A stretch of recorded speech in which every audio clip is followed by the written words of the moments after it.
Hey, I want to make a video for doing stuff for attention. Doing stuff for attention isn't really good, and this stems from the home usually. Either someone who doesn't get enough attention at home or someone who gets all the attention at home. So some people who don't get enough attention at home, they may do things. I know this. So it usually goes in two different ways. If someone doesn't get enough attention at home, they may do negative things or go out their way to try to get attention. I'm gonna use like pop culture, like social media, for example. You may see people do like challenges, or you may see people get in these petty beefs or petty arguments, or do like really less like very like unconventional things that isn't good for their character. And they call that clout stuff, right? Usually people do that for attention because they don't usually get attention. So they see other people with attention and they wonder why they don't get attention. So they try to do things to get attention. They'll do whatever it takes to get attention. And sometimes it can be very dangerous because they can do something that may hurt themselves for attention, or they may do something that may hurt another just for attention. And it's a very terrible thing. And then you have people who are like attention whores, who get all the attention when they were young and they were just these perfect beings, and they feel like they become narcissistic and they feel like every situation they're in, they need to be the star of the show. No one else can be the star but them. So they hog all the attention. They suck all the positive energy and the attention out of a room. Every situation they're in. It's like some anime characters. I can't think of. I know somebody. I just can't think of the name. But use One Piece for example. Cavendish. Cavendish.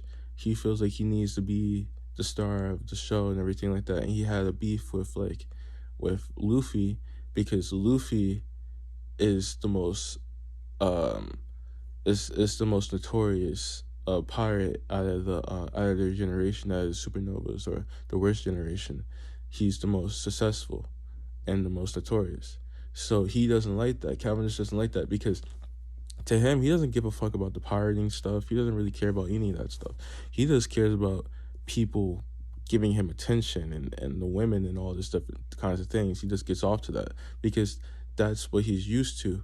Because that's like kind of like his love language or whatever. That's what he's used to because his family or wherever he came from, he gave him so much love and attention. So he feels like if he doesn't get that love and attention, all excessive amount of love and attention, he'll feel empty because he's so used to it.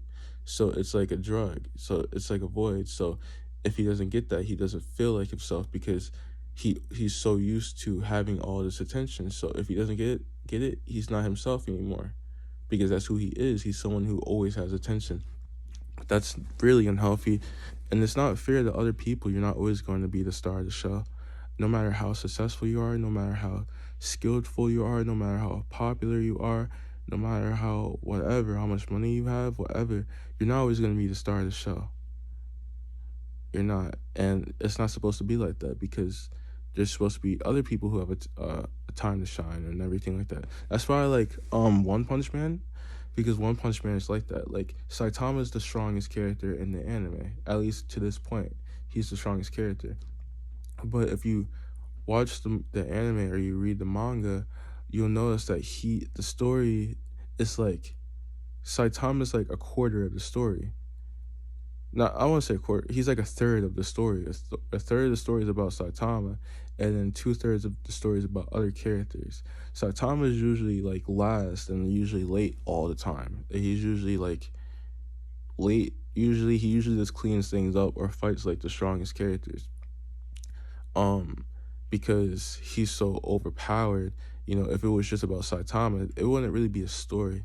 Because he would just be this guy. If he's just always in the center of attention, he would always be this guy, and there would be no character development because no one else would be able to have their character developed. So, 2/3 of the story is about other characters who are. There's a lot of very good characters in that anime, in that manga. Like I really like fuck, what's his name?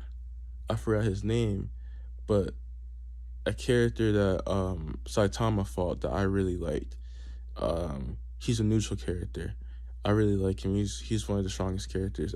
I really like him, and I like Garu, and I like Tornado. Those are my favorite characters. I like Garu the most. Garu's my favorite character. Um, and I like that he's an anti-villain, and I don't know. I feel like I could relate to him more than I could relate to Saitama. But yeah, I really like Garu. But and there's so many other characters that we see as well. Um, but the story it wouldn't be right if it was just always about him. You're like, yeah, we know he's a strong guy, but there's other characters who want to be heroes as well. There's other characters who are in this as well. There's other strong characters as well. So we get to learn about these other characters. It's not just Saitama all the fucking time. That would be boring, right? That's what to me makes the anime so amazing, or the story so amazing, is all these other characters that we get to get point of views of and get to learn their stories and get to tap into them. That's the reason why, like, at first I didn't like One Punch Man. I judged it too quickly because I'm like, oh, this sounds boring. A guy who just one punches everything he sees, that's boring. How can you make a story out of that?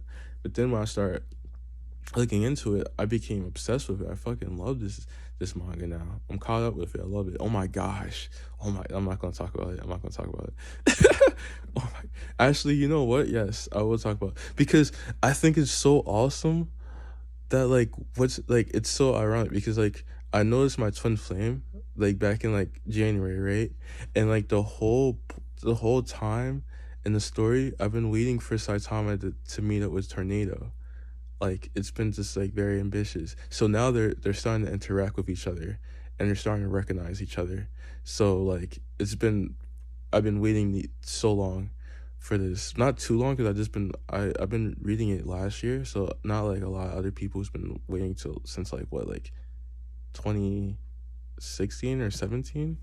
But yeah, I've been waiting for a year, so, and I think it's awesome. And I think it's funny too because, like, the when I went through my metamorphosis, that's when it started happening.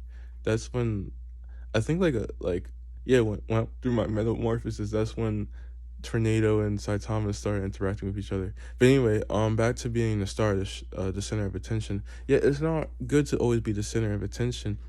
It's very unhealthy, and you're going to make enemies because now you're trying to take from other people. You won't let them have their time to shine. Everyone deserves to be a star. Everyone deserves to have their time to shine. Everyone deserves to be legendary if they're going to put the work in to be legendary. Everyone deserves to have attention, you know.